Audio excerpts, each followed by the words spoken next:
Femme 2010, en cette journée de la femme 2010, est une femme verte. Eh bien oui, toutes les études le prouvent. Nous les femmes, nous sommes plus écolos que les hommes, nous sommes plus engagés. Alors pourquoi? C'est pas lié aux enfants? Exactement, quand on devient maman, on a envie de protéger son cocon, on a envie de laisser une planète pure et jolie à nos enfants. Les hommes, non. Eh bien les hommes, beaucoup moins. C'est une étude du gouvernement suédois pour l'ONU qui prouve que les hommes sont des gros pollueurs. Alors pourquoi ils seraient plus pollueurs que nous? C'est mes grosses voitures. Et exactement, les hommes, ça mange de la viande bien rouge. Voilà. Les hommes, ça aime les gros gadgets électroniques. Et les hommes, ça aime les grosses voitures.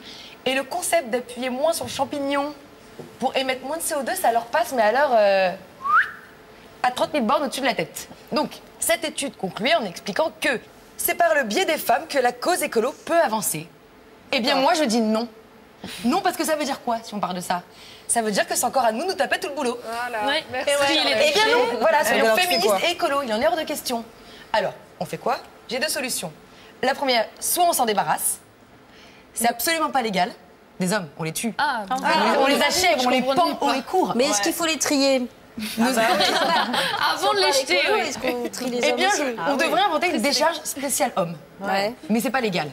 Et puis on les aime bien, on rigole, on les aime bien les hommes, mine de rien. Bref, donc moi j'ai une autre solution beaucoup moins violente. Eh ben on biaise. On essaye de convertir notre homme à l'écologie.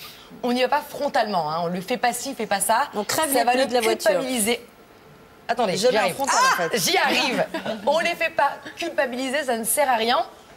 On biaise, on a des petites techniques de sioux pour y arriver. Alors, mais encore, premièrement, on leur apprend qu'un homme écolo, c'est un homme à la pointe de la fashionitude. Ça s'appelle être écosexuel. Et tous les plus grands écosexuels de ce monde sont les hommes les plus sexy qui existent. Eh bien, les premiers, nous avons donc Leonardo DiCaprio. Oui, c'est un blondinet un peu sexy. Vicente Lizarazu. Qui est écosexuel aussi. Voilà, regardez sur une planche de surf torse nu bronzé, c'est magnifique. Ensuite, on a Brad Pitt. Voilà, écosexuel. Et en dernier, le beau George Clooney. Un écosexuel. Voilà, qui fait du vélo, évidemment. Mais les capsules de machin, c'est pas du tout écolo. Il faut les trier. Des what else, là. Oui, bon. Donc ça, c'est le principe de base. Voilà, ça, c'est vraiment le principe à appliquer dès le début. Comment tu fais dans le détail? Alors, dans le détail, on va reprendre les petits exemples de mon étude suédoise. Pour la viande rouge, vous voulez que votre homme arrête de manger de la viande rouge, on est d'accord? Impossible. Eh bien si, je lui dis que s'il en mange... Derrière l'oreille, il se la met. Eh bien oui. Grève sexuelle. Vous faites la grève du sexe. Et votre homme ne mangera plus de viande. S'il continue d'en manger, ça marche bien ça. Posez-vous des questions sur votre couple.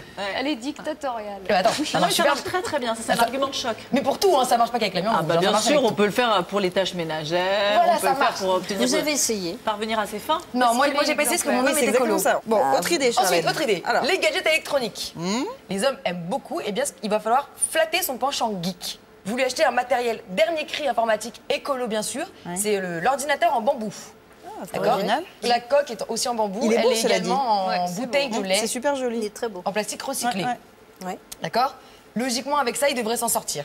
Ensuite, si votre homme est un métrosexuel, il faut le transformer en métro-écosexuel. Du coup, vous lui achetez des petits cosmétiques bio. Voilà, il continuera à se mettre de la crème tout en étant écolo. Et là, si avec ça, que ça ne marche pas, vous venez me le dire sur le blog et je vous trouverai l'autre solution. Ça marche. Ça marche. Bien remonté, merci, Charlène. Charlène. Mathilde, alors, quelque moi, chose à j'avais ajouter? une question. Vous demandez, Isabelle, est-ce que vous êtes féministe? Je trouve j'essaye de ne pas l'être parce que je trouve que faut être plus subtil. C'est-à-dire ce qui fait peur, c'est le féminisme. Oui, mais être juste convaincu qu'on mérite respect et qu'on a... Il faut être convaincu, je pense. Et c'est comme ça qu'on fait passer les choses. D'accord. Mais moi, je pense quand même qu'il faut quand même garder une part de lutte. Parce qu'aujourd'hui, le féminisme, c'est plus vraiment on brûle les soutifs, on est contre les mecs. Au contraire, même aujourd'hui, les garçons peuvent faire partie du groupe de féministes. Parce que je ne pourrais pas m'en passer personnellement. Vous avez bien de la chance. Mais regardez, l'année dernière, c'est créé Oser le féminisme, qui est un groupe féministe, mais mixte. En fait, voilà, c'est ça. Il faut trouver le bon compromis. Sortir de la caricature. Et donc, créer son propre groupe pour pouvoir exprimer son point de vue. Alors, la journée de la femme, c'est quand même le moment ou jamais. qu'est-ce que c'est une femme libérée version 2010? Les années 80. Attends, c'est quoi C'est pas si facile. De la laisse pas tomber, elle est si fragile, être une femme libérée. Tu sais, c'est pas si facile. D'accord, alors c'est ça, mais c'est ça aussi. Voilà, version 2010. Voilà, donc moi je fais partie des femmes en colère. Donc, c'est mon groupe de femmes en colère, ça fait 1 an que j'en fais partie. Voilà. On a créé avec des amis Célib, et donc le but du jeu, c'est de vider son sac niveau horreur commise par l'espèce masculine. Ça fait du bien. Et Dieu sait qu'il y en a. On peut accepter, d'accord, quelques personnes en couple, mais uniquement si elles ont du détail en stock. Si elles ont envie de verser leur sac. Le principe est simple, on prend une banderole. Donc, j'en ai ramené une. Une fois qu'on a défini donc, les membres fondateurs. Bon, c'est un peu artisanal. C'est un peu digne d'un atelier de maternelle. Regardez comme c'est mignon. Charlène, vas-y. Voilà. Donc, nous sommes des femmes en colère. Charlène, vous pouvez faire partie donc, du membre des femmes. Quand on est colérique. Colère. Voilà. Après, une fois qu'on a notre banderole, eh ben, qu'est-ce qu'on fait? On définit un slogan, une cause. Alors, une cause à défendre. Ça peut être tout, hein. Isabelle, quelque chose qui vous tient à cœur. Arrêter les dictates physiques, voilà. D'accord. Je ferais bien un club de grosses. Et surtout que les créateurs fassent des trucs pour les grosses. Oui.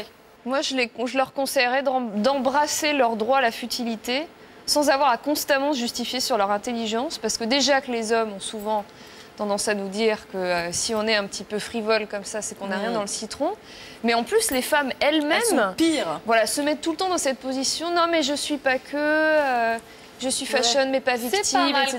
Voilà. Moi, ça m'agace. Je trouve qu'on devrait assumer. On a aussi ce droit-là. Et ça ne veut pas dire qu'on est crétine. Arrêtez de se justifier d'être conne. Même quand on est blonde.